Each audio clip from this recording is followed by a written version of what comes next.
దాదాపు 15 రకాల బృందాలు ఇప్పుడు ఇన్వెస్టిగేట్ చేస్తున్నాయి దీనికి సంబంధించి. అంటే ఆర్టీఏ కావచ్చు, పోలీసులు కావచ్చు, ట్రాఫిక్ సంబంధించిన వాళ్ళు కావచ్చు, తర్వాత ఫోరెన్సిక్ వాళ్ళు కావచ్చు, అలాగా రకరకాల పద్ధతుల్లో దీని మీద ఇన్వెస్టిగేషన్. ఎందుకంటే ఇది మోడీ స్థాయిలో సీరియస్గా తీసుకున్నారు. అట్లాగే ఇంటర్నేషనల్ ఇష్యూ కూడా అయింది. బీబీసీ లాంటివి ప్లస్ అల్ జజీరా లాంటి ఇంటర్నేషనల్ మీడియా కూడా దీన్ని హైలైట్ చేసింది. ఎందుకంటే 1 month బ్యాకే జైసల్మర్లో, రాజస్థాన్లో ఇటువంటి పెద్ద ప్రమాదమే జరిగింది. ఇప్పుడు ఇది జరిగింది. ఎక్కువగా ఏసీ బస్సుల్లోనే ఇలాంటి ప్రమాదాలు జరుగుతున్నాయి కాబట్టి దీన్ని సీరియస్గా తీసుకున్నారు. సో అందువల్ల ఇన్వెస్టిగేషన్ కూడా ఇటు 2 రాష్ట్రాలు కూడా చేస్తున్నాయి. ఎందుకంటే ఇక్కడ ట్రావెల్స్ అంతా కూడా ఇక్కడ ఉన్నాయి, బస్సు ఏమో యాక్సిడెంట్ అక్కడ అయింది. రెండోది 2 రాష్ట్రాల తెలుగు ప్రజలు కూడా దాంట్లో చనిపోయారు కాబట్టి 2 రాష్ట్ర ప్రభుత్వాలు సీరియస్గా తీసుకున్నాయి. కేంద్ర ప్రభుత్వం కూడా దీని మీద ఇన్వెస్టిగేషన్కి ఆదేశించి నివేదిక అడిగింది. ఈ నేపథ్యంలో నిన్న అక్కడ కొన్ని దాదాపు ఒక 11 డెడ్ బాడీలకు సంబంధించి పంచనామా చేసి వాటిని పోస్ట్ మార్టంకి ఇచ్చారు. దాంట్లో నుంచి DNA కలెక్షన్స్ అంతా కూడా తీసుకున్నారు. ఫోరెన్సిక్ సంబంధించి FSL అంటారు, forensic science lab director Palaraju, ఆయన నిన్న అక్కడ మీడియాతో మాట్లాడారు. ఆయన ఒక సంచలనమైన విషయాన్ని బయటికి తీసుకొచ్చారు. అదేంటంటే ఈ బస్సు దగ్ధానికి ప్రధాన కారణం ఏంటంటే ఆ లగేజీ పెట్టే చోట 400 కొత్త సెల్ ఫోన్లు ఉన్నాయి. అవి ఇంకా కొన్ని కాలకుండా మిగిలినవి. సో కొన్ని పేలిపోయినాయి అవి. దానివల్లనే ఇంత పెద్ద ప్రమాదం జరిగింది. మామూలుగా బైక్ వల్ల అయితే ఇంత పెద్ద ప్రమాదం జరగదు. సో దాన్ని ఆర్పేసి కూడా ఉండొచ్చు. వాళ్ళు కూడా డ్రైవరు వాళ్ళు కూడా ఏమనుకున్నారంటే ఆర్పేయచ్చనే అనుకొని వారు వాటర్ బాటిల్తో ఆర్పడానికి ట్రై చేస్తారు. సో ఇప్పుడు డ్రైవర్ మిర్యాల లక్ష్మయ్య అనే ఆయనతో కూడా ఫస్ట్ దొరకలేదు అతను, ఇంకొక డ్రైవర్ మాత్రమే దొరికారు. బట్ ఆయన్ని కూడా ఇప్పుడు పట్టుకొని శివనారాయణ, మిర్యాల లక్ష్మయ్య ఇద్దరు, శివనారాయణ ముందుగా దొరికాడు. ఆ తర్వాత ఆయనేమో నేను డ్రైవ్ చేయట్లేదు, ఆ టైంలో నేను పడుకొని ఉన్నానని ఆయన చెప్పాడు. తర్వాత మిర్యాల లక్ష్మయ్య పారిపోయాడు. మొత్తానికి ఆయన కూడా సరెండర్ అయ్యాడు. ఈ మిర్యాల లక్ష్మయ్య చెప్పిన దాని ప్రకారం ఏంటంటే అసలు బైక్ యాక్సిడెంట్ జరగలేదు, నేను కొట్టలేదు బైక్ని, అది ఆల్రెడీ బైక్ రోడ్లో ఉన్నింది. అంటే అంతకుముందు ఎవరైనా కొట్టారా లేకపోతే స్కిడ్ అయ్యి అబ్బాయి పడ్డాడా? శివశంకర్ అనే అబ్బాయి పల్సర్ బైక్లో వెళ్తున్నాడు, డోన్ నుంచి కర్నూలుకి వెళ్తున్నాడు. సో ఆ అబ్బాయి పడిపోయినాడు, నేను అది చూడలేదు, బైక్ రోడ్లో ఉంది, అది వర్షం పడడం అక్కడ నాకు కనబడలేదు ఆ వర్షంలో. సో దాంతో నేను బైక్ మీదకి ఎక్కించినాక నాకు తెలియదు అప్పటికి కూడా, ఏదో కొట్టినట్టు అనిపించింది కానీ అట్లాగే వెళ్ళాను. నేను ఒక 200 అడుగులు పైన వెళ్ళాను. ఈ లోపల అక్కడ అశ్విన్ అని నా సీట్ కింద డ్రైవర్ సీట్ వెనక కూర్చున్న అబ్బాయి అశ్విన్ అనే అతను చూశాడు. ఫస్ట్ మంట చూసి అతను నన్ను అలర్ట్ చేశాడు. దాంతో మేము దిగి ఇంకొక డ్రైవర్ని లేపి ఇద్దరు కలిసి చూస్తే అది కొద్దిగా మంటలు వస్తున్నాయి. సరే ఇదేదో బైక్ వెళ్ళింది కదా, దానివల్ల రాసుకుందేమో అనుకుని మేము ఆర్పడానికి వాటర్ బాటిల్తో ట్రై చేస్తాము. ఈ లోపల పెద్ద శబ్దం వచ్చింది అనేది ఆయన కూడా చెప్పాడు. ఆ పెద్ద శబ్దం ఏంటంటే ఈ 400 సెల్ ఫోన్లు ఉన్నాయి కదా, ఇవి మంటుకున్నాయి. అంటే ఇప్పటి వరకు ఫోరెన్సిక్ వీళ్ళు చెప్తున్నది ఏమంటే బైక్ని ఇతను కొట్టాడా, లేకపోతే బైక్ కూడా ఇతను కొట్టాడా, లేకపోతే ఆల్రెడీ రోడ్లో పడుందా, ఇవన్నీ కన్ఫర్మ్ చేయాలంటే ఇంకా ఫర్దర్ ఇన్వెస్టిగేషన్ జరగాలి. ఎందుకంటే అక్కడ డ్రైవర్ ఒకడే మనకి చెప్పిందే మనకి తెలుస్తుంది. ఆ అబ్బాయి చనిపోయాడు, శివకుమార్ అనే అబ్బాయి చనిపోయాడు, శివశంకర్ అనే అబ్బాయి బైక్లో వెళ్తున్న అబ్బాయి చనిపోయాడు. సో అక్కడ వేరే వాళ్ళు చూడలేదు ఆ ప్రమాదాన్ని, అక్కడ CCTV ఫుటేజ్ కూడా ఆ ఏరియాలో లేదు. కాబట్టి డ్రైవర్ చెప్పేదాన్నే ఇంకో డ్రైవర్ కానీ ఎవరు చూడలేదు కాబట్టి ఈ మిర్యాల లక్ష్మయ్య ఆ డ్రైవర్ చెప్పేదాన్ని నమ్మాల్సి ఉంటుంది. లేదా కొట్టకపోయినా ప్రమాదం అయితే ఆ బైక్ అయితే లోపలికి వెళ్ళిపోవడం, ఆ మూత ఊడిపోవడం, ట్యాంక్ మూత, దాంట్లో పెట్రోల్ బయటికి రావడం, ఈ లోపల అది రాసుకోవడం వల్ల నిప్పురవ్వ రావడం, నిప్పురవ్వతో అంటుకోవడంతో ఈ లగేజీలకి వెళ్ళడం, లగేజీలో ఉన్న బ్యాగులు మిగతా అంటుకొని ఈ సెల్ ఫోన్లు ఎప్పుడైతే అంటుకున్నాయో, సెల్ ఫోన్లు అదేంటంటే పైన కవర్ అంతా ప్లాస్టిక్తో ఉండి లోపల లిథియం బ్యాటరీ ఉంది. సో ప్లాస్టిక్ కూడా త్వరగా అంటుకుంటుంది. అట్లాగే లిథియం బ్యాటరీ అనేది పేలింది. సో ఎప్పుడైతే ఇవి పేలినాయో పెద్ద శబ్దం వచ్చింది. ఈ లగేజ్ పైన కరెక్ట్గా ఎక్కడ జనం ఉన్నారో అక్కడే ఎక్కువ చనిపోయిందంతా కూడా అక్కడే ఎక్కువ. ఎందుకంటే సడన్గా వచ్చాయి, వాళ్ళు నిద్రలో ఉన్నారు. ఇది అరౌండ్ 2 గంటల 45 నిమిషాలకి జరిగిందని చెప్తున్నారు. ఎందుకంటే 2 గంటల 14 నిమిషాలకి పుల్లూరు టోల్ గేట్ని దాటింది వెహికల్. దాని తర్వాత కర్నూలులో ఆగింది. కర్నూలులో పాస్కి ఎవరన్నా వెళ్తారని ఆపారు. ఆపి అక్కడ కొంతమంది దిగారు. దాని తర్వాత మళ్ళీ కలిగింది. సో కర్నూలు నుంచి 22 కిలోమీటర్ల దూరంలో ఉండే ఈ టేకూరు అనే ఊరు దగ్గర ఇది జరిగింది. సో కాబట్టి అరౌండ్ 2:45కి అలా జరిగి ఉండొచ్చు. ఎందుకంటే అక్కడ ఒక్కొక్కరు ఒక్కొక్క టైమింగ్ చెప్తున్నారు మీడియాతో కూడా. కానీ పోలీసులు ఇవన్నీ చూసుకున్నాక, ఈ సీసీటీవీ ఫుటేజ్ ఈ ప్లాజా దగ్గర అవన్నీ చూసినాక వాళ్ళు డిసైడ్ అయిందంటే అరౌండ్ 2:45కి ఇది జరిగినట్టు చెప్తున్నారు. ఈ అబ్బాయి ఏంటంటే Shivashankar painter cum granite tiles ఇండ్లకు వేసే అబ్బాయి. ఆ అబ్బాయికి ఆ రోజు మామూలుగా అయితే ఎవ్రీడే 8 లోపల వచ్చేస్తాడు. ఆ రోజు నైట్ వర్క్ ఉండింది. అందుకని అది చూసుకొని అబ్బాయి బయలుదేరి వస్తున్నాడు. మరి ఆ అబ్బాయిని ఇతను కొట్టి ఆ అబ్బాయి చనిపోయి బైక్ లోపలికి వెళ్ళిపోయిందా, లేకపోతే అబ్బాయి ఈ డ్రైవర్ చెప్తున్నట్టు ముందే ఇదైందో తెలియదు. ఏదేమైనా ప్రమాదం ఎలా జరిగింది అనేది ఇప్పటికీ కన్ఫామ్గా లేదు. కానీ ప్రమాద తీవ్రతకు మాత్రం ఈ 400 సెల్ ఫోన్లు అక్కడ మొబైల్ ఫోన్లు ఉండడం వల్లనే అది పేలింది. మామూలుగా లగేజ్లో ఇలాంటి అలో చేయకూడదు, ఎప్పటి నుంచో చెప్తున్నారు. పర్సనల్ లగేజ్ తప్ప వేరేవి పెట్టకూడదని. ఇది పర్సనల్ లగేజ్ కిందికి రాదు. 400 సెల్ ఫోన్ లాంటి కమర్షియల్ వ్యవహారం అది.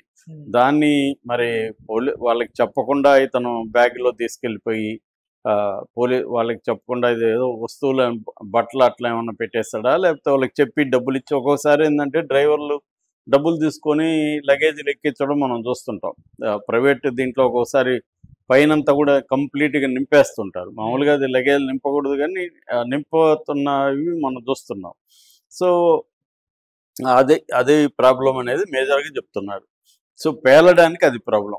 అయితే బస్సులో ఇంతమంది చనిపోవడానికి ఇంకొక కారణం ఏంటంటే ఎక్కడ కూడా ఎమర్జెన్సీ డోర్ కూడా సరిగా ఇది కాలేదు. అట్లాగే అద్దాలను పగడగొట్టడానికి ఏమీ లేదు. అట్లాగే ఈ డ్రైవరు ముందుగా మంట చూసినప్పటికి కూడా అలర్ట్ చేసి కేకలేసి అరిసి ఉండుంటే టైం ఉండేది వాళ్ళకి, అది లేదు.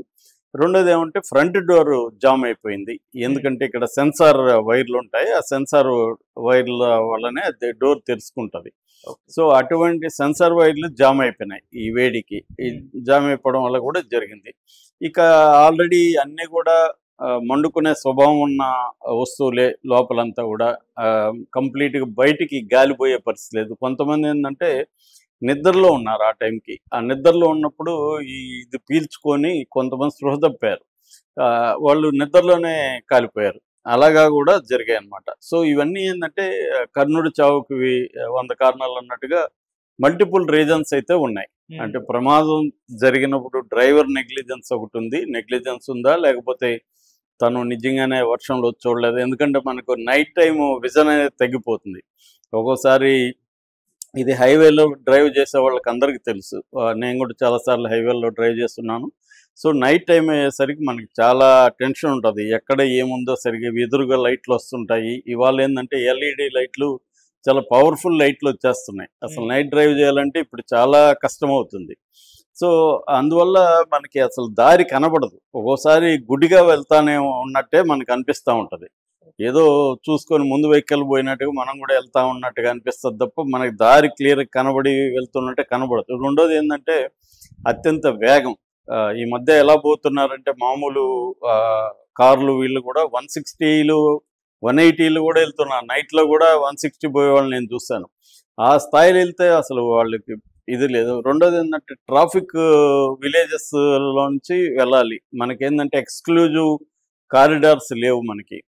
విలేజ్ల మీదగానే వెళ్ళాలి. ఆ విలేజ్ల మీదకి వెళ్ళినప్పుడు అక్కడ ఉన్న ప్రజలు కొద్దిగానే కదా మళ్ళీ చుట్టుకొని ఎందుకు వెళ్ళేది, పక్కనే కదా అని అడ్డదారులలో రావడం కూడా ఇదన్నమాట. అందుకనే మనకి 2% లెంగ్త్ టోటల్ ఇండియాలో రోడ్లలో 2% లెంగ్త్ మాత్రమే నేషనల్ హైవేస్ ఉన్నాయి. కానీ యాక్సిడెంట్లు 35% అక్కడే జరుగుతున్నాయి. ఇలాగా అనేక కారణాల వల్ల. ఏదేమైనా ప్రధాన కారణం అయితే సెల్ ఫోన్లే పేలడానికి అనేది ఫోరెన్సిక్ సైన్స్ ల్యాబ్ డైరెక్టర్ చెప్తున్నాడు. ఇప్పుడు అంటే ఈ బస్సు ప్రమాదంలో మొత్తం ఆ బస్సులో 46 మంది ఉన్నారు. 46 మందిలో 4 పిల్లలు, 42 మంది పెద్దవాళ్ళు. 4 పిల్లల్లో 2 పిల్లలు తప్పించుకోగలిగారు, 2 పిల్లలు చనిపోయారు. మొత్తంగా 19 మంది బస్సులో చనిపోయారు ఇప్పటి వరకు. మిగతా వాళ్ళు సేఫ్ అయ్యారు. ఇందులో 2 డ్రైవర్లు ఉన్నారు, శివనారాయణ అండ్ మిర్యాల లక్ష్మయ్య. క్లీనర్ కూడా మిర్యాల అశోక్ అనే ఒక అబ్బాయి క్లీనర్ కూడా ఉన్నట్టుగా చెప్తున్నారు. ఇప్పుడు ఏంటంటే 2-3 విషయాలు బయటకు వచ్చాయి. ఒకటి, ఈ అసలు ప్రమాదం ఎలా జరిగింది అంటే బైక్ అయితే బస్ కిందకి వెళ్ళింది. ఇప్పుడు కూడా విజువల్లో మనం చూడొచ్చు, బస్ కిందనే ఆ బైక్ అయితే ఉంది. కాబట్టి బస్ కింద బైక్ వెళ్ళడం వల్ల బైక్లో ఉండే ట్యాంక్ మూత ఊడిపోవడం, పెట్రోల్ కిందకి రావడం, ఈ లోపల రాపిడికి అది నిప్పు రవ్వలు ఇచ్చాడు, దాంతో పెట్రోల్తో అంటుకున్న తర్వాత బస్సులో లగేజీలో ఒక 400 కొత్త ఎల్లో కలర్ బాక్సుల్లో సెల్ ఫోన్లు ఉన్నాయి. ఈ 400 సెల్ ఫోన్లో లిథియం బ్యాటరీ ఉంది కాబట్టి అది మండుకోవడంతో అది పేలడం, దానివల్ల సివియర్గా బస్సుకి ఇమ్మీడియట్గా సెకండ్స్లో బస్సులో మంటలు వచ్చేయడం అనేది మనకి కనబడుతుంది. సో దీనికి ఇప్పుడు అసలు ప్రమాదం ఎలా జరిగిందనే దగ్గర డ్రైవర్ మిర్యాల లక్ష్మయ్య పోలీసులతో చెప్పినట్టుగా ఒక వార్త లీక్ అవుతుంది. అఫీషియల్గా పోలీసులు చెప్పట్లేదు కానీ లీక్ అవుతున్న ఆ వార్త ప్రకారం ఏంటంటే, అసలు బైక్ని నేను కొట్టలేదు, బైక్ ఆల్రెడీ రోడ్డు మీద పడిందేమో నాకు తెలియదు, అక్కడ వర్షం అది పడుతుంది నాకు కనబడలేదు, నేను వెళ్ళిన తర్వాత నా వెనక కూర్చున్న అశ్విన్ అనే వ్యక్తి మంటలు గమనించి నాకు చెప్పాడు. దాంతో నేను వెళ్ళి శివనారాయణ లేపి మేమిద్దరం వెళ్ళి దాన్ని ఆర్పడానికి ట్రై చేశాము. ఈ లోపల బ్లాస్ట్ వినపడింది, ఒక పేలుడు, దాంతో మేము భయపడి పారిపోయాం అనేది అతని వెర్షన్గా చెప్తున్నారు. సో ఇంకొక వెర్షన్ ఏమొస్తుందంటే, అసలు ఆ టైంలో డ్రైవర్ కూడా డ్రైవ్ చేయలేదు, క్లీనర్ అశోక్ అనే అబ్బాయి ఉన్నాడు, అబ్బాయి అంటే క్యాబిన్ మెయింటెనెన్స్ చేసే అబ్బాయి, ఆ అబ్బాయి చేశాడు, డ్రైవింగ్ అప్పుడు చేస్తున్నాడు. ఎందుకంటే వీళ్ళు ఒక్కొక్కసారి నిద్ర లేకపోతే ఏమన్నా ఇబ్బందిగా ఉన్నప్పుడు కొంతసేపు వాళ్ళకి కూడా ఇస్తూ ఉంటారు, అనఫ్సెల్గా ఇవ్వకూడదు కానీ వాళ్ళ ఇంక విధిలేని పరిస్థితిలో వాళ్ళు సరిగా నిద్ర లేకపోవడం, తోలలేకపోవడం, అక్కడేమో డెడ్ లైన్ ఉంటుంది, అర్లీ మార్నింగ్ వెళ్ళిపోవాలి, లేకపోతే అక్కడ 8 తర్వాత వాళ్ళు సిటీలోకి అలో చేయరు. సో ఈ ప్రాబ్లమ్స్ బస్సులకు ఉంటాయి కాబట్టి ఒక్కోసారి నేను నిద్ర వస్తుందిరా నా వల్ల కాదన్నప్పుడు ఇంకొక డ్రైవర్ని అడుగుతారు, నాకు కూడా నా వల్ల కూడా కాదన్నప్పుడు క్లీనర్ నేను తోలుతున్నా అన్నప్పుడు ఇచ్చేస్తారు. అలాగే ఇస్తున్నారు, అలాగే ఇచ్చారనేది ఒక వెర్షన్. ఇది ఒక వైపు ఉంటే, అసలు ఈ శివశంకర్ ఎవరు అనే దాని మీద మీడియా దృష్టి పెట్టింది. శివశంకర్ అనే అబ్బాయి 22 ఏళ్ళు 23 ఏళ్ళు ఉంటుంది. ఆ అబ్బాయి కర్నూలులో ప్రజానగర్ అనే ఒక ఏరియాలో ఉంటున్నాడు. వాళ్ళమ్మ యశోద మాత్రం, తండ్రి లేడు. సో ఈమెను యశోదతో మీడియా మాట్లాడారు. దాని తర్వాత ఈ శివశంకర్కి సంబంధించిన ఒక ఫుటేజ్ కూడా బయటకు వచ్చింది. ఈ శివశంకర్ ఎవరంటే ఒక పెయింటరు ప్లస్ గ్రానైట్ టైల్స్ ఇండ్లలో వేస్తుంటాడు. సో అబ్బాయికి రెగ్యులర్గా పని దొరకడం, డబ్బులు ఉండడం, కొంత డబ్బులు చేతిలో ఆడుతుండడం వల్ల మంచి బైకులు పిచ్చింది అబ్బాయికి. సో పల్సర్ బైక్తో విన్యాసాలు చేయడం ఇవన్నీ చేస్తుంటాడు అని చెప్తున్నాడు.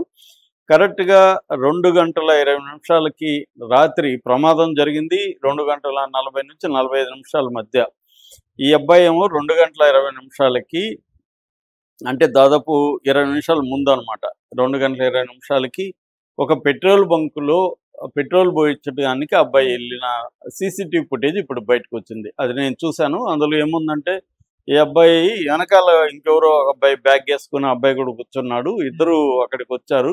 అక్కడ ఎవరు లేరు పెట్రోల్ పోయడానికి, అరుస్తున్నాడు.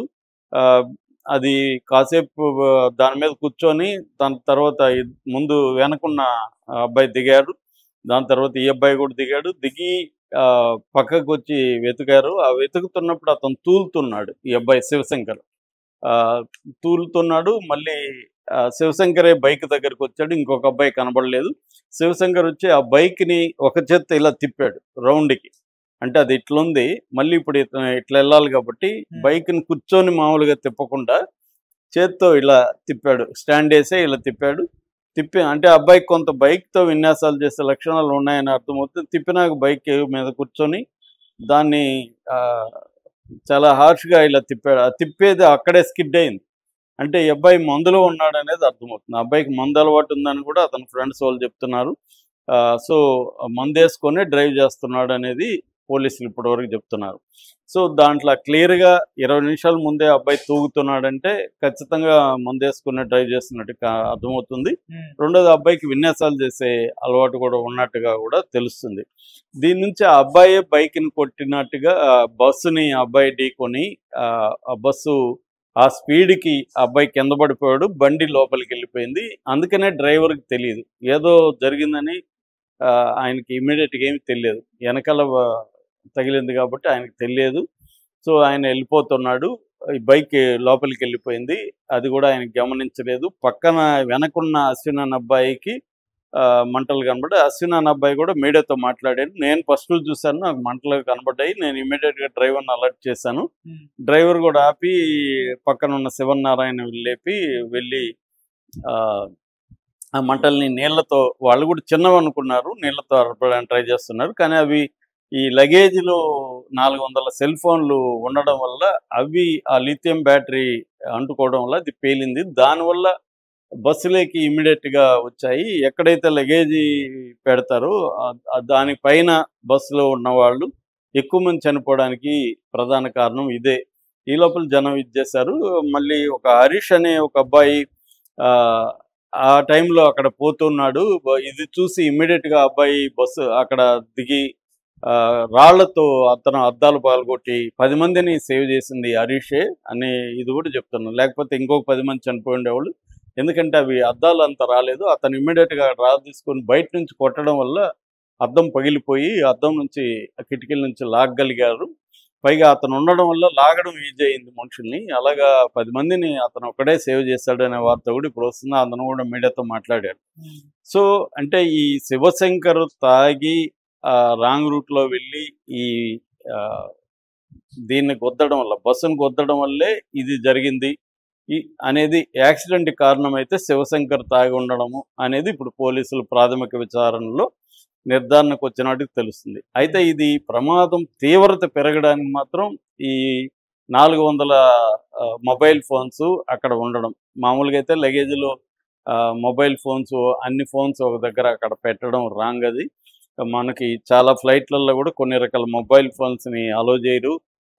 పవర్ బ్యాంక్స్ అయితే బ్యాన్ చేశారు. ఎందుకంటే యాక్సిడెంట్లు జరుగుతున్నాయని, పేలుతూ ఉన్నాయి అవి. సో ఈ మధ్య మనం బ్యాటరీతో వచ్చే వెహికల్స్ కూడా, ఈవీ వెహికల్స్ కూడా పేలడం చూస్తున్నాం. అట్లాగే సెల్ ఫోన్లు కూడా పేలే అవకాశం ఉంది. ఒక్క సెల్ ఫోన్ పేలినా కూడా మొత్తం బస్కి అంటుకునే అవకాశం ఉంది. ఇక్కడ ఏంటంటే సో శివకుమార్ మందు దాగి రెక్లెస్గా బైక్ని నడుపుతాం. అక్కడే మనం చూస్తే అతను రెక్లెస్ని అర్థం. ఒక చేత్తో ఇలా తిప్పుతున్నాడు. మళ్ళీ అక్కడే అతను ఇట్లా టర్నింగ్ కొట్టేదే భయంకరంగా ర్యాష్కి కొట్టి అక్కడే స్కిడ్ అవుతుంది. అలాంటి వ్యక్తి కొట్టడంలో ఆశ్చర్యం లేదు. బస్కి వేగంగా పోయి బస్సుని క్రాస్ చేసి వెళ్ళాలనుకొని బస్సును కొట్టడం. అందుకనే మామూలుగా అది ఫస్ట్ ట్రాక్లో వెళ్తున్న బస్సు సెకండ్ ట్రాక్లోకి వచ్చినట్టుగా కూడా కనబడుతుంది. సో అందువల్ల వెనక నుంచి బస్సు గుద్దితే డ్రైవర్కి ఏం తెలిసే అవకాశాలు తక్కువ ఉంటాయి. అంటే ఆ ఎఫెక్ట్ బస్సు మీద పెద్దగా పడకపోవచ్చు. కాబట్టి బస్సు డ్రైవర్ తెలియదు. మంట వచ్చిన తర్వాత అశ్విన్ చెప్పినాక మాత్రమే డ్రైవర్కి తెలిసినట్టుగా చెప్తున్నారు. ఇప్పుడు ఈ వీడియో సంచలనంగా మారింది. ఇప్పుడు ఏంటంటే ఇది యాక్సిడెంట్ నిజంగా యాక్సిడెంటేనా లేకపోతే ఏమన్నా కుట్ర కోణం ఉందా అన్న అనుమానం కూడా చాలా మందికి వస్తుంది. దీనికి ప్రధాన కారణం ఏంటంటే అసలు నేను బైక్ని కొట్టలేదు సార్, నేను బైక్ అనేది చూడలేదు, అసలు బైక్ కనబడలేదు నాకు అనేది డ్రైవర్ చెప్పినట్టుగా తెలుస్తుంది. రెండవది ఈ 400 సెల్ ఫోన్లు లగేజీ దీంట్లో ఉన్నది కూడా మాకు తెలియదు అనేది డ్రైవర్లు చెప్తున్నారు. అంటే అవి అసలు మాకు ఉన్నట్టు కూడా తెలియదు అనేది కూడా వాళ్ళు మేము పేలినప్పుడు కూడా ఏదైనా బాంబ్ బ్లాస్ట్ ఏమన్నా జరిగిందేమని అనుకున్నాము. అందుకనే భయపడి మేము పారిపోయాము. ఏదైనా జరిగిపోయిందేమో అని, టెర్రరిస్టులు ఏమైనా పెట్టారా, బాంబులు ఏమైనా పెట్టారా అనే భయంతోనే మేము అనుకున్నాం తప్ప మేము ఇది యాక్సిడెంట్ అనుకొని ఉంటే మేము బస్సు నాపి దాన్ని డీల్ చేసి ఉండేవాళ్ళం, ఓన్ చేసుకొని ఉండేవాళ్ళం. కాబట్టి మాకు తెలియదు అని చెప్పారు. దాంతో పోలీసులు ఏం చేశారంటే అసలు దీంట్లో ఎవరెవరు ఉన్నారు, ఎంతమంది ఉన్నారు, ఎవరెవరు రిజర్వేషన్ చేసుకున్నారు, రిజర్వేషన్ చేసుకోకుండా ఎవరన్నా ఉన్నారా అనే ఆ వైపుగా, అంటే బస్సులో ఉన్న వాళ్ళు ఎవరు, వాళ్ళు ఎస్కేప్ అయిన వాళ్ళ ఐడీస్ ఏంటి, వాళ్ళ బ్యాక్గ్రౌండ్స్ ఏంటి, ఇవన్నీ చెక్కింగ్ అనేది మొదలుపెట్టారు. సో వీళ్ళకి అర్థమైంది ఏమంటే ఈ బస్సు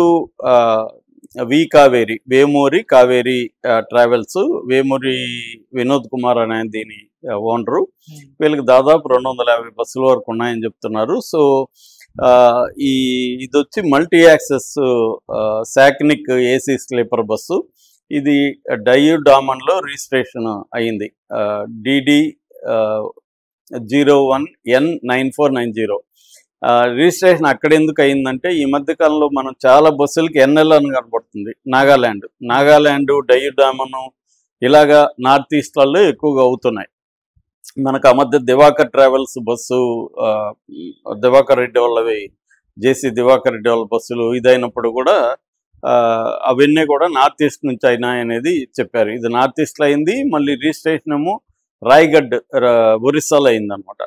సో దీని ప్రధాన కారణం ఏంటంటే రోడ్డు ట్యాక్స్ అక్కడ తక్కువ ఉండడం, ఇక్కడ తెలంగాణలో కానీ ఆంధ్రాలో ఎక్కువ ఉండడం వల్ల రోడ్ ట్యాక్స్ ఇక్కడైతే ఒక సీటుకి 4500, స్లీపర్ అయితే 12,000 ట్యాక్స్ ఉంది. అక్కడైతే చాలా తక్కువ ఉంది కాబట్టి అక్కడ చేస్తున్నారు అనమాట. అంటే సీటు కింద ఉందంటే కొన్ని లక్షలు ఒక బస్సుకు మిగులుతున్నాయి. అలాగా వీళ్ళు 200 బస్సులు అంటే కోట్లు ఆదా అవుతుంది వాళ్ళకి, అక్కడ నుంచి చేస్తున్నారు. రెండోది ఏంటంటే అక్కడికి పంపించారు బస్సుని. మామూలుగా అయితే ఇవ్వాలంటే బస్సుని మొత్తం పరీక్షించాలి ఫిజికల్గా, ఇక్కడైతే అవన్నీ చేస్తారు, అక్కడేమీ చేయరు, ఓన్లీ డీటెయిల్స్ మాత్రం పంపిస్తారు, బస్సు పోదు. అందుకని వాళ్ళు వేరే చోట రిజిస్ట్రేషన్ చేసుకొని వచ్చేస్తున్నారు అనమాట. ఇది ఒక పెద్ద లాబీ లాగా జరుగుతుంది.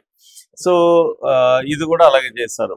సో ఈ బస్సు 10:30కి లగ్డిగపల్లి బయలుదేరినట్టుగా చెప్తున్నారు. మొత్తం 40 మంది దీంట్లో రిజర్వేషన్ చేసుకుంటే ఒక వ్యక్తి మాత్రం రాలేదు. సో 39 మంది ఉన్నారు. ఒక 4 పిల్లలు, వాళ్ళకి టికెట్ అవసరం లేని చిన్నపిల్లలు 4 ఉన్నారు. 39, ఒక 4, 42. డ్రైవర్లు ఇద్దరు 39, 43, సరే 43, డ్రైవర్లు ఇద్దరు 45, ఇంకొక వ్యక్తి ఎవరు 46 మంది ఉన్నట్టుగా చెప్తున్నారు. ఇంకొక వ్యక్తి ఎవరని చూస్తే ఆరంగఢ్, అంటే ఈ ఫ్లైఓవర్ నరసింహారావు ఫ్లైఓవర్ దాటిన తర్వాత ఆరంగఢ్ దగ్గర ఒక వ్యక్తి ఎక్కాడని చెప్తున్నారు. ఆ వ్యక్తి టికెట్ తీసుకోలేదు కానీ, అంటే రిజర్వేషన్ లేదు కానీ టికెట్ తీసుకొని బస్సులో కూర్చున్నాడని. అట్లా కూర్చోబెట్టచ్చా లేదా అనేది ఇప్పుడు చర్చ.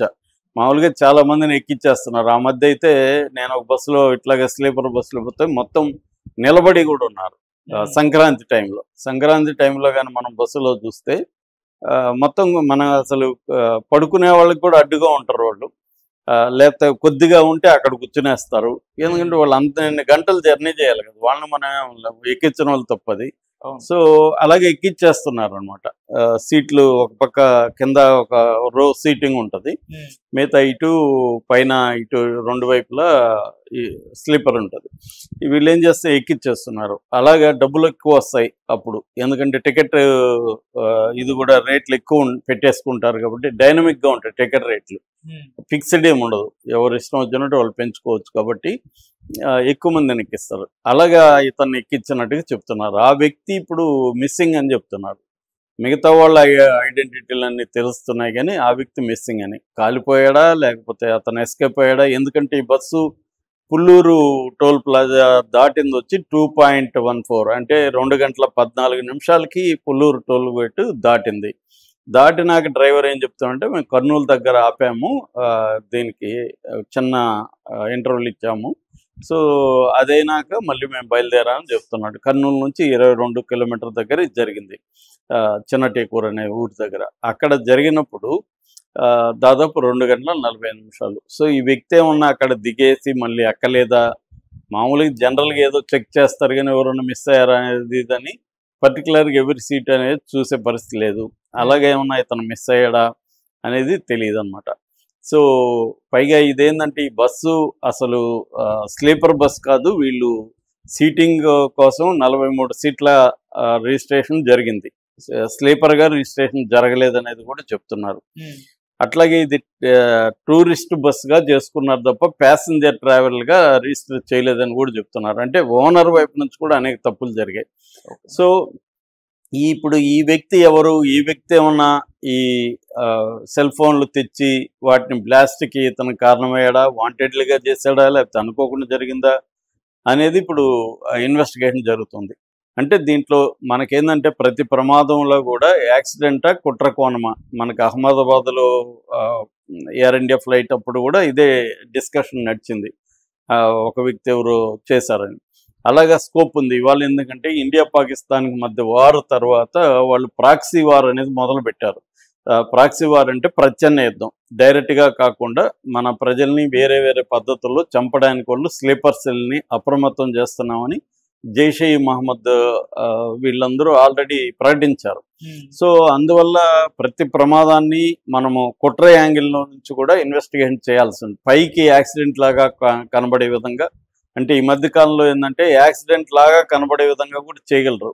ఏముంది వాళ్ళు అనుకుంటే అక్కడ ఒక బైక్ వేసేసి అబ్బాయిని చంపేసి కూడా వాళ్ళు అక్కడ వేసి ఉండొచ్చు. సో చెప్పలేమన్నమాట. అందువల్ల ఆ యాంగిల్లో కూడా ఇప్పుడు కుట్ర యాంగిల్ ఇదేమన్నా ఆ వ్యక్తి ఎవరు ఏంటి, అతను ఏమన్నా టెర్రరిస్టా లేకపోతే ఏంటి అనేది ఆ యాంగిల్లో కూడా ఇప్పుడు పోలీసులు రంగంలో దిగి చేస్తున్నారు. ఒక రకంగా ఏంటంటే ఇది మోడీనే ఆదేశించాడు కాబట్టి దీని మీద ఒక నివేదిక సబ్మిట్ చేయమని.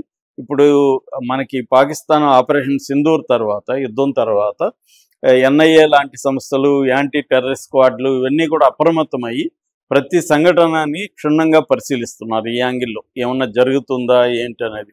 ఎందుకంటే పాకిస్తాన్కి చాలా కోపం ఉంది మన మీద. అక్కడ ఉన్న 2 టెర్రరిస్ట్ గ్రూపులు, బిఎల్ఏ అనేది బలూచ్ లిబరేషన్ ఆర్మీ కావచ్చు, టీటీపీ తెహ్రీక్ ఈ తాలిబాన్ పాకిస్తాన్ అనే గ్రూప్, ఈ 2 గ్రూపులు పాకిస్తాన్కి చుక్కలు చూపిస్తున్నాయి. దాదాపు 1 ఇయర్లోనే 5,000 మందికి పైన సైనికులను చంపేశారు. సో అందువల్ల ఈ 2 గ్రూపులకి ఇండియా సహాయం చేస్తుంది, ఒక గ్రూపుకి ఆఫ్ఘనిస్తాన్ సహాయం చేస్తుందని ఓపెన్గానే ఆరోపిస్తున్నారు. కాబట్టి వాళ్ళకి మన మీద కూడా కోపం ఉంటుంది. కాబట్టి మన దేశంలో మావోయిస్టులు లాంటి వాళ్ళేమో వాళ్ళు టెర్రరిస్టులతో కలవరు కాబట్టి వేరే ఏ రెబల్ గ్రూప్ కూడా ఇండియాలో లేదు. అందుకని వాళ్ళు స్లీపర్ సెల్స్ని యాక్టివేట్ చేసి ఇలాంటి యాక్సిడెంట్లు లాగా కనబడే విధంగా ఏమన్నా చేస్తున్నారా అన్న అనుమానంతో కూడా చేస్తున్నారు. ఏదేమైనా ఇప్పుడు ఆ గుర్తు తెలియని వ్యక్తిని పట్టుకోవడం అనేది వెరీ ఇంపార్టెంట్గా ఫీల్ అవుతున్నారు. ఇప్పుడు ఏంటంటే ఎన్కౌంటర్ల సీజన్ నడుస్తుంది. అంటే మనకి ఎవరైనా చనిపోయినా, ఇప్పుడు రియాజ్ ఉన్నాడు, రియాజ్ ఒక ప్రమోద్ కుమార్ అనే ఒక కానిస్టేబుల్ చంపేశాడు. దాంతో అది పెద్ద ఎత్తున దాన్ని ప్రచారం చేశారు, ఇతన్ని చంపేయాలన్న డిమాండ్లు కూడా వచ్చాయి. దాంతో పోలీసులు అతన్ని చంపేశారని వాదనలు వినిపిస్తున్నాయి. దాని మీద హ్యూమన్ రైట్స్ కమిషన్ కూడా నోటీసులు ఇచ్చింది. దాని మీద విచారణ జరిగే అవకాశం ఉంది. దాన్ని ఎవరు కూడా సపోర్ట్ చేసేవాళ్ళు కూడా వాడు చావడం మంచిదే అనేవాళ్ళు కూడా దాన్ని నిజంగా పోలీస్ ఎన్కౌంటర్ అని ఎవరు నమ్మట్లేదు. పోలీసులే చంపేశారు, శబాష్ డీజీపీ అని కూడా పోస్టులు పెట్టారు అతన్ని, డీజీపీని సపోర్ట్ చేస్తూ. అంటే అట్లాంటివి నిజానికి డీజీపీ కూడా ఇబ్బంది. డీజీపీ స్టేట్మెంట్ ఇవ్వాలి, బాబు అది నేనేదో చేసింది కాదని ఇవ్వాలి. అప్పుడు కూడా ఆయన ఎవరు, ఇప్పుడు మన కమిషనర్ ఉన్న సజ్జనార్ కూడా అప్పుడు ఇరుక్కున్నాడు దాంట్లో. అట్లాగే ప్రజలు ఏం చేస్తారో తెలియకుండా ఇరికిస్తారు. అంటే పొగిడే వాళ్ళు కూడా నువ్వే చంపేసావు, మాకు తెలుసులే, ఇది ఎన్కౌంటర్ కాదన్నట్టుగా పెడుతున్నారు పోస్టులు. సో అలాగా అది చేశారు. అట్లాగే మొన్న తుని పెద్ద ఆయన్ని కూడా ఒక పాపని అతను లైంగికంగా మాయమాటలు చెప్పి యూజ్ చేసుకుంటున్నాడన్న దీంతో అతన్ని కూడా చంపేస్తారనేది ఇప్పుడు వాళ్ళ ఇంట్లో వాళ్ళు కూడా ఆరోపిస్తున్నాడు. అది చూస్తే కూడా అలాగే అనిపిస్తుంది. అతనేమి ఎన్కౌంటర్ చేయకుండా తెలివిగా చెరువులో దోసేసి ఆత్మహత్య చేసుకున్నాడు, అతను పొరుగు పోయింది అన్న ఒక నెరేటివ్ని క్రెడిబుల్గా, అంటే నమ్మే విధంగా ఒక అతని సృష్టించి చేశారు. సో అది కూడా అందరూ తెలిసినా కూడా మంచిదే, ముసలోడికి కావాల్సిందే, పాపం పండిందని తెలుగుదేశం మీడియా కూడా పాపం పండిందని టైటిల్ పెడుతున్నారు. అంటే బాధ్యతాయుతమైన మీడియా అసలు అతను తప్పు చేశాడా లేదనేది పక్కన పెడితే అతను అక్యూజ్డ్, తేలే వరకు కూడా ఎవరు కూడా నిందితులే. మనం ఎలాగా తీర్మానాలు చేస్తాం? ఇప్పుడు ఏంటంటే ప్రతి ఒక్కడికి ఆవేశం ఏముంది, వీడిది పోయేది ఏం లేదు కదా, ఎవడో చేస్తాడు, ఎవడో చంపుతాడు, వీడికి ఏమీ సంబంధం లేదు, వీడు మాత్రం ఇక్కడ చేస్తుంటారు. ఎట్లాగైతే మావోయిస్టులు సరెండర్ కావద్దు, పోరాడాలని ఇక్కడ పోస్టులు పెడతారో ఇది కూడా అంతే. ఎన్కౌంటర్ వాడిని వేసేయండి వీడిని వేసేయండి అని ఇక్కడ స్టేట్మెంట్ ఇస్తుంటాడు. ఎందుకంటే వీడికి ఏమీ సంబంధం లేదు, వీడికి ఏమీ నష్టము లాభం రెండూ లేవు. కానీ వీడికి ఒక ఆనందం అలా చేయడం వల్ల ఏదో తనేదో పార్టిసిపేట్ చేస్తున్నట్టు ఫీల్ అవుతుంటారు. అలాగా ఇప్పుడు తుని అతను చంపేస్తారు. ఇప్పుడు అదే విధంగా డ్రైవర్ని కూడా చంపేయమని అతన్ని ఎన్కౌంటర్ చేయాలని కొంతమంది పోస్టులు పెడుతుంటే, కొంతమంది డ్రైవర్ని కాదు అసలు ఆ బస్సుల ఓనర్ని వేసేయండి అన్నట్టుగా పెడుతున్నారు. అంటే రాను రాను మనకి ఎలాగైతుందంటే ఒక గల్ఫ్ కంట్రీస్లో లాగా కంటికి కన్ను పంటికి పన్ను, మనమే తీర్మానించి దోషి ఎవరని మనమే వాళ్ళని పనిష్మెంట్ కూడా ఇచ్చేయాలి అన్న ఒక ఇది జనంలో కూడా పెరిగింది. దీన్ని ఉపయోగించుకొని గవర్నమెంట్స్ కూడా ఇది మనకు ఉపయోగపడుతుంది కదా అనుకున్నప్పుడు అవతల వర్గం వీక్గా ఉన్నప్పుడు వేసేస్తూ ఉన్నారు. ఇప్పుడు ఎందుకంటే అక్కడ తుని అతను కూడా దళిత్, అతను ఏజ్డ్ పర్సను, రెండో తెలుగుదేశానికి తలనొప్పి అవుతుంది. వైసీపీ దాన్ని తెలుగుదేశం క్యాండిడేట్గా మాజీ కౌన్సిలర్గా చూపించింది. ఎందుకు ఈ తలనొప్పి వదిలించుకుంటే బెటర్ అన్నట్టుగా అయిపోయింది. ఇక్కడ అంతే, రియాజు అతన్ని ఎవడు పట్టించుకునే పరిస్థితి, ఆల్రెడీ 40 కేసులు ఉన్నాయి, వేసేస్తే ఒక పని అయిపోతుంది అన్నట్టుగా అయిపోయింది తప్ప దీన్ని లీగల్గా న్యాయ వ్యవస్థ ఉంది, ప్రొసీజర్ ఉంది, దా ప్రకారం అతనికి శిక్షలు వేయాలంటే జరగదు. కాబట్టి ఇన్స్టాంట్ జస్టిస్ అనేది కోరుకుంటున్నారు. కానీ అది ఎప్పటికైనా డేంజరే. మనం గవర్నమెంటే హక్కుల ఉల్లంఘనకి, గవర్నమెంటే ఈ చట్టాలని పక్కన పెట్టి కోర్టులను పక్కన పెట్టి చేస్తున్నప్పుడు సాధారణ ప్రజల్లో ఇంకా నమ్మకం పోతుంది. వ్యవస్థల మీద నమ్మకం పోయినప్పుడు ఏమవుతుందంటే ఎవడు కూడా వ్యవస్థకు కట్టుబడి ఉండడు. ఈ నేపథ్యంలో ఇప్పుడు డ్రైవర్ది తప్పు, డ్రైవర్ నిర్లక్ష్యం వల్లనే, డ్రైవరు ఒక దుర్మార్గంగా వ్యవహరించడం వల్లనే 19 మంది చనిపోయారు. ఎందుకంటే ఆ టైంలో యాక్సిడెంట్ జరిగిన 2 గంటల 45 నిమిషాలకి మొత్తం బస్సులో 46 మంది ఉన్నారు. 46 మందిలో 42 మంది పెద్దలైతే, 4 పిల్లలు. సో ఇందులో 2 డ్రైవర్లు అయితే మిగతా 44 మంది ప్యాసింజర్లు. ఇందులో 19 మంది చనిపోయారు. ఇది కాకుండా ఆ శివశంకర్ అనే బైక్ నడుపుతున్న అతను కూడా చనిపోయాడు. శివశంకర్ బైక్ని ఇతనే డ్రైవర్ గుద్దాడు అనేది ప్రధానంగా ఇప్పుడు వస్తున్న ఇన్ఫర్మేషన్. కానీ దానికి సంబంధించి ఇంకా పరిశీలన జరుగుతుంది. అంటే ఈ బస్సు గుద్దినప్పుడు బండి పెయింటింగ్ ఏమైనా అంటుకుందా, ఇవన్నీ ఇంకా ఫోరెన్సిక్లో తేలాలి తప్ప ఇప్పుడు ఎందుకంటే బండి కిందకి వెళ్ళిపోయింది, కింద బండి కూడా కాలింది. కాబట్టి అంత ఈజీ కాదు డ్రైవరే కొట్టాడా లేదనేది తేల్చడం అనేది చాలా డిఫికల్ట్. ఎందుకంటే వేరే కెమెరాలు కానీ వేరే వాళ్ళు చూసింది కానీ ఎవరూ లేరు. సో అందరూ నిద్రపోతున్నారు. డ్రైవర్కి ఒకటే చూస్తుండాలి. డ్రైవర్కి కూడా తాను కొట్టానా బైక్ ఉందా కూడా తెలియకపోవచ్చు. ఎందుకంటే ఆ చీకట్లో ఏం జరిగిందో, అంటే చీకటి అంటే వర్షం పడుతుంది కాబట్టి లైట్ ఉన్నా కూడా క్లియర్గా తెలియట్లేదు.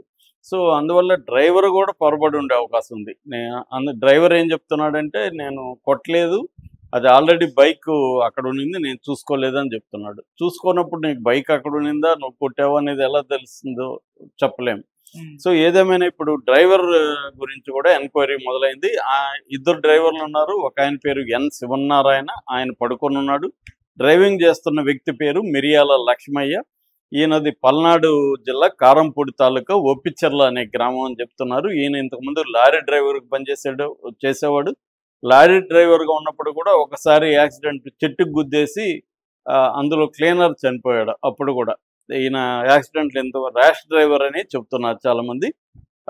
ఈయన మీద 16 చలాన్లు ఉన్నాయి, 23,000 కట్టాలి ఈ వెహికల్ మీద. అందులో ఈయన కొన్నిసార్లు డ్రైవ్ చేస్తుండొచ్చు, కొన్నిసార్లు వేరే వాళ్ళు చేస్తుండొచ్చు. ఈ బస్సు మీద మొత్తంగా ఎప్పటి నుంచి 2024 జనవరి 27 నుంచి 2025 అక్టోబర్ 9, అంటే దాదాపు 9 నెలల కాలంలో 23,000 రూపాయల చలానాలు పెండింగ్లో ఉన్నాయి. 16 చలానాలు. మరి గవర్నమెంట్ ఎందుకు ఈ బస్సును వదిలేసింది? మామూలుగా ఎక్కువ చలానాలు ఉంటే కలెక్ట్ చేస్తున్నాడు ఆపేసి మనల్ని. సో అనేది ఒకటి. రెండోది, చలానాల్లో 9 చలానాలేమో నో ఎంట్రీ జోన్లకి ఎంటర్ అయినాయి. మిగతా చలానాలేమో హై స్పీడు, హజార్డస్ డ్రైవింగ్, అంటే ప్రమాదకరమైన డ్రైవింగు, హై స్పీడ్ వెళ్తున్నారనేది మిగతా 16లో 7 చలాన్లు దాని మీద ఉన్నాయన్నమాట. సో అంటే ఈయన కూడా బాగా ఇది చేస్తున్నాడు. రెండోది, అసలు ఈయనకి ఈ డ్రైవింగ్ లైసెన్స్కి అర్హతే లేదనేది కూడా చెప్తున్నారు. మామూలుగా హెవీ వెహికల్ డ్రైవింగ్ లైసెన్స్కి 8th క్లాస్ పాస్ అయి ఉండాలి, 8th క్లాస్ వరకు చదువు ఉండాలి. కానీ ఈయన చదువుకున్నది 5th క్లాస్. ఈయన ఏం చేశాడంటే 10th ఫెయిల్ అయిన ఒక సర్టిఫికేట్ క్రియేట్ చేసి మోసం చేసి ఈ హెవీ ట్రక్ లైసెన్స్ సంపాదించాడు అనమాట. సో ఈ హెవీ డ్రైవింగ్ లైసెన్స్ సంపాదించాడు. ఇది కూడా ఇప్పుడు పోలీసులు చెప్తున్నారు. అయితే ఇప్పుడు పోలీసులు ఏంటంటే అఫీషియల్గా ఈయన మా కస్టడీలో ఉన్నాడని చెప్పలేదు. ఎందుకంటే చెప్పరు. కస్టడీలో ఉన్నాడని చెప్తే 24 గంటల లోపల కోర్టుకు పెట్టాలి కాబట్టి వీళ్ళు చెప్పరు. మామూలుగా పట్టుకుంటారు, అరెస్టులు చేస్తారు. అరెస్ట్ అంటే అన్అఫీషియల్గా చేస్తారు, వాళ్ళని విచారిస్తారు. తర్వాత ఎప్పుడో తీరిగ్గా కోర్టులో ఇప్పుడే దొరికాడని చెప్పినట్టుగా కోర్టులో ప్రవేశపెడతారు. ఇది మామూలుగా జరిగేదే మనకి. గండికోట అతన్ని 20 నెల రోజులు పెట్టుకున్నారు, లోకేష్ అనే అబ్బాయిని.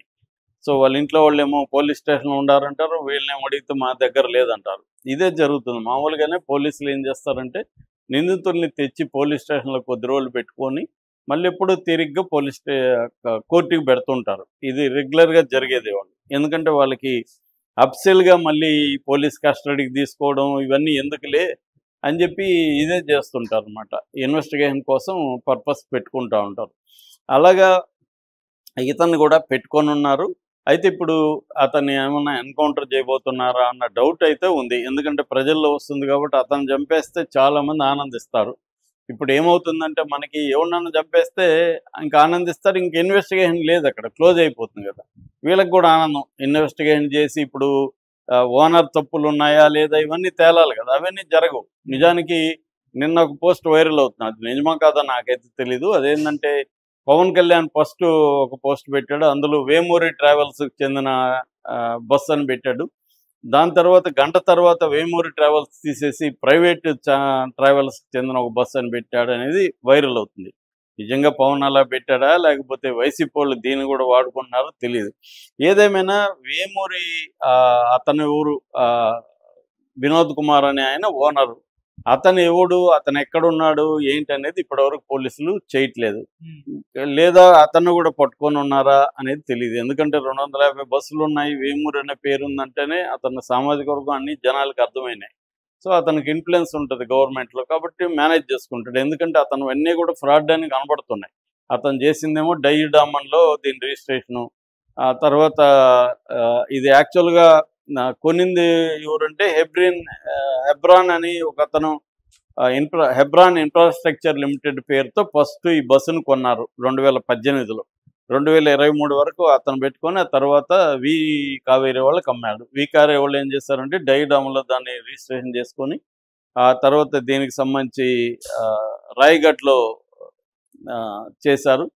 సో ఇట్లా నేషనల్ పర్మిట్ తీసుకొని నడుపుతున్నారు. దానికి సీటింగ్ కోసమే పర్మిషన్ ఉంది వీళ్ళ దగ్గర, స్లీపర్కి లేదు.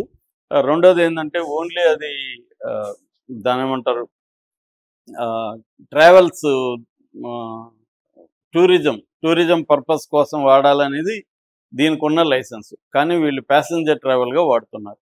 కాబట్టి ఇప్పుడు ఆ డ్రైవర్ని బలి చేసి ఓనర్ని కాపాడడం కోసం డ్రైవర్ని ఏమైనా ఎన్కౌంటర్ చేస్తారా అన్న చర్చ అయితే నడుస్తుంది.